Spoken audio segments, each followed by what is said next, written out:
Jadi pada saat Perang Dunia Kedua ketika Jerman menyerang Uni Soviet pada tahun 1943, ketika Jenderal Jerman Frederick von Paulus menyerah pada bulan Februari 1943, dia menyerah bersama sekitar 200.000 lebih pasukan Jerman di Stalingrad.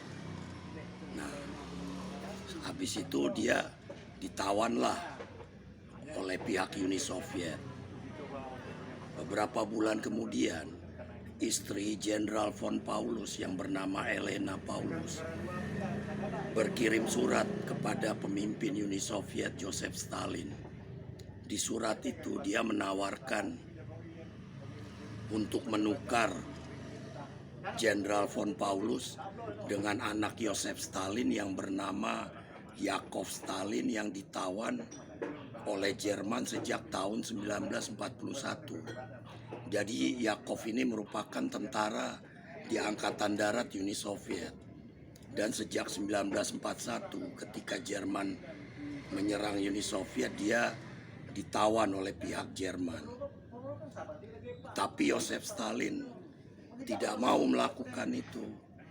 Dia tidak mau menukar Jenderal von Paulus yang dia tahan dengan anaknya yang ada di tangan tentara Jerman.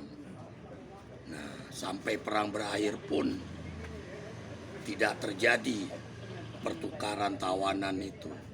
Jadi sedemikian keras hati Joseph Stalin sehingga dia menolak menukar tawanan yang dia tahan dengan anaknya yang ditahan pihak Jerman. Jadi ada beberapa versi tentang Yakov ini, tentang kematiannya. Satu versi pertama menyatakan bahwa dia mati bunuh diri dengan menabrakkan badannya ke kawat berduri yang dialiri listrik di kamp tawanan. Ada juga yang mengatakan bahwa dia disiksa oleh tentara Jerman sampai mati. Versi ketiga mengatakan bahwa dia dilanda penyakit dan kelaparan di kamp tawanan. Jadi sampai berakhir perang pun tidak terjadi pertukaran antara anak Joseph Stalin yang bernama Yakov Stalin ini dengan Jenderal von Paulus seperti yang diinginkan oleh istri Paulus yang bernama Elena Paulus.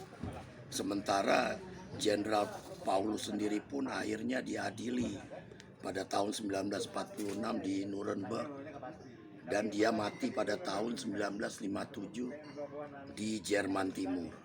Jadi demikianlah sedikit kisah tentang sepak terjang Joseph Stalin selama Perang Dunia Kedua, di mana dia akhirnya berhasil dengan tentaranya mengalahkan tentara Jerman pada tahun 1945.